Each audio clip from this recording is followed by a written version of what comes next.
first off, Minnesota has a diverse and balanced economy. You look at this pie chart, the big point is that the pieces of the pie all are relatively similar size. That shows the diversity of Minnesota's economy. We did studies several years ago that showed that Minnesota was in the top 10 most diverse economies among states in the United States.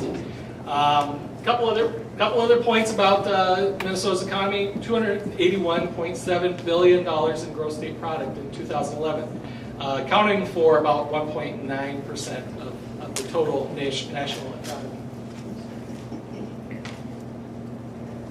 All right.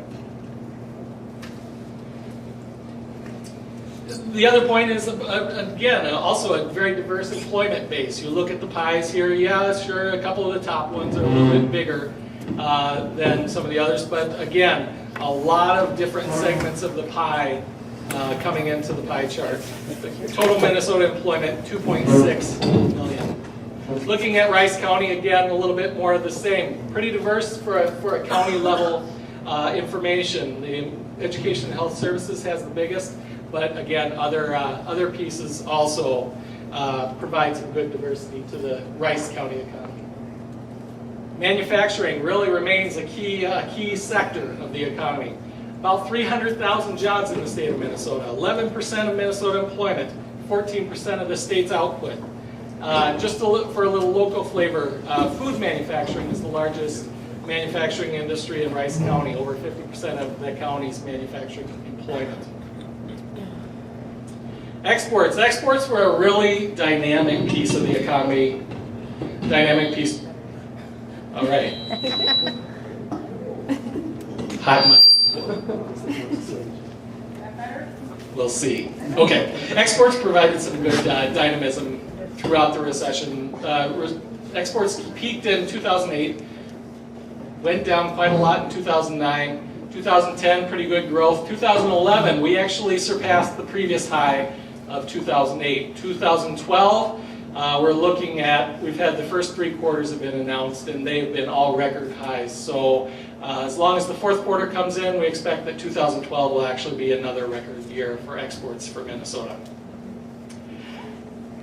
Another feature of Minnesota's economy is our growing and diverse population, an increasingly diverse population. 5.4 million people in Minnesota in 2012. Population growth of 1.4% since 2010. That's 75,000 new Minnesotans, and that's the largest numeric increase in the Midwest. Flourishing ethnic minority populations make up 17% of the state population. And you look at growth between 2000 and 2010, you really see that the growth has been in Minnesotans of color rather than white population. Rice County, again, fits this same state profile. If you look at the map, Rice County here is in the middle tier. It doesn't show up very well on the map, but the middle tier, maybe not quite the same minority populations as Hennepin, Ramsey County, and a few other counties that have particularly diverse populations, but Rice County is in that next tier in terms of the diversity of the population. Rice County had 15% compared to 17.2% for the state. Rice County also is pretty similar in terms of percentage of foreign-born population, 6.7% compared to 7.1% for the state. And Rice County exceeded the state for language other than English spoken at home with 12% compared to 10.5% statewide. Recapping, okay, what happened with Minnesota in the recession? The big point is that the longest and deepest recession in recent history really impacted all states and most industries and continues to impact. Employment levels are on the upswing, but they haven't reached those pre-recession highs. Minnesota really began to slow before the nation. We'll see that in just a second, likely due to the state's above average exposure to the airline, home building, and financial industries. A few major events linked to the recession. Minnesota lost over 150,000 jobs from the employment peak in February 2008 to the trough in September of 2009. The unemployment rate peaked at 8.4%. Has dropped pretty substantially since. 350,000 Minnesotans at one point or another in 2009 received unemployment insurance. And we also reached all-time highs in the number of unemployed, as well as unemployment insurance claimants, recipients, and people exhausting their benefits. Okay, this is Grow Minnesota visits or have had a Grow Minnesota visit at your company. Or in the case of Rod, he's been a panelist at one of our partnership meetings, so we appreciate the input of Faribault companies as part of the Grow Minnesota program.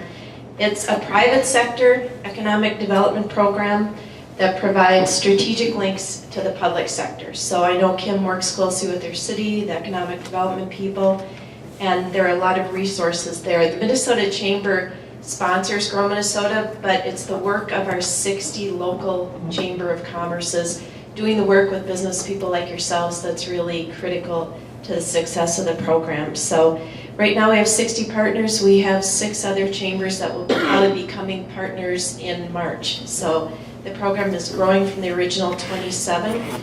It's business retention, it's also business assistance and expansion. So what we do, I'll show you a map here of, so you get an idea, we're not just a metro group. There's pretty much split. Actually, there's more of our partners in greater Minnesota.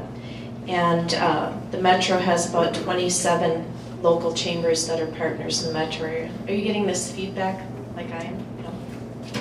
Okay. Grow Minnesota started because several Minnesota Chamber members were at a meeting and they were all talking about the letters they had gotten from the governor of South Dakota, from Iowa, Wisconsin, saying, we think your company's great, you got to come here, we appreciate you. And they all said, has anyone from Minnesota ever come out and thanked you for what you do in the state and what you provide? And the answer was no.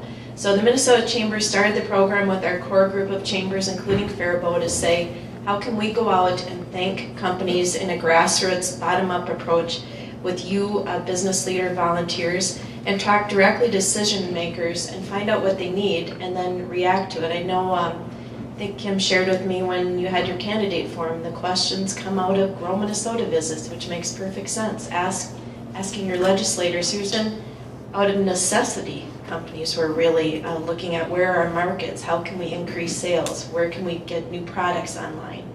Many companies tell me we don't just sell it, we service it. We have people, we do everything now, we're full service. I show this picture because it's an interesting company when you talk about innovation. The company is Sheer Wind and it's in Chaska, Minnesota. And the neat thing about this wind turbine is it's half the height of a normal wind turbine that you would see. And it actually gets 200% greater energy output. Had to write some of this down because it's really a cool company. And because it is not going around as quick, but rotating, it can be used in the wind field. So it's really a cool innovation that this company has come up with in Chaska. This, similar to what Neil was talking about, you can see that during the recession that the international markets kind of came down and then they went back up, showing more increases in the U.S. now. So what we see really is the U.S. market is the fastest growing in most companies we go into now, and I think a lot of companies, similar to what Neil had brought up, is there is a lot of hesitancy to be over in Europe right now. Nobody's really sure what's going on in the European markets. A lot is being brought back, but one thing to keep in mind is there's huge potential for international trade and for Minnesota companies to grow. In Saudi Arabia and Dubai, for example, they're building complete cities and they don't accept Chinese products. They have to have US made and they want that flag stamped on there and they say it means quality and we'll pay more for it. So there's huge consumer markets in those countries, huge opportunities. When you think of things that you're growing in the markets, of course local is always the highest one that we see through our Grow Minnesota visits. But the US has really gone up there, and you can see the good thing is that very few, that's just a handful of companies are saying that they just aren't growing. There's no fast growing markets. This is a slide that it's hard to see, and I think it actually came off a calendar that Bill Blazer at our office had, but he said, this is really cool.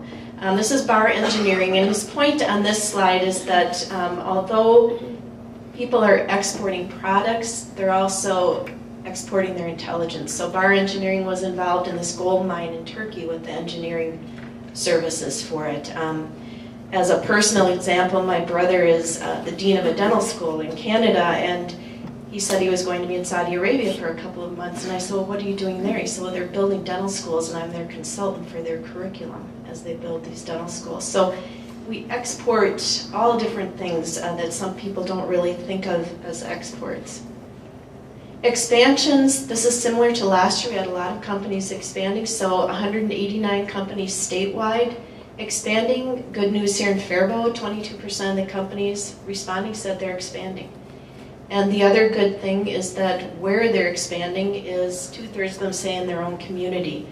The biggest reason we see that 8 and 1% moving out of state or out of country is because it's moving closer to a new market that they have. Second largest reason is to be near a workforce that's skilled in what they need. So that continues to be an issue. We're adding jobs in the state, so we're seeing, as you can see, companies increasing compared to a couple of years ago where more companies were stable. Now we're seeing increases, but that rate of increase is slowing. So we're going to continue to watch this over the next year. The good news is, again, companies this year did not, just a handful, say they were decreasing or unsure if they would be adding jobs in the future. The expected job change is over just the next year. The other one was more historical, but this is over the next year.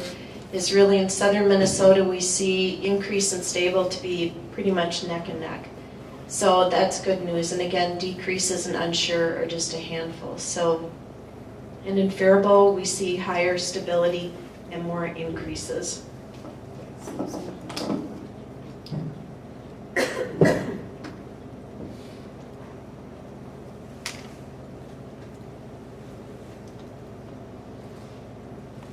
So issues recruiting employees, anywhere in the state, there's big issues, no matter where you go, whether it's rural, metro. The biggest issue with rural is that in the past, rural has always had issues recruiting professionals. Now they're competing with the metro, who's also now experiencing difficulty recruiting. So in Faribault, this is statewide, almost half the companies said there were issues. In Faribault, 12 said they had issues, and just as many said they had no issues recruiting. So it just depends on the company, and the companies are really a pretty broad cross-section of business types that are visited.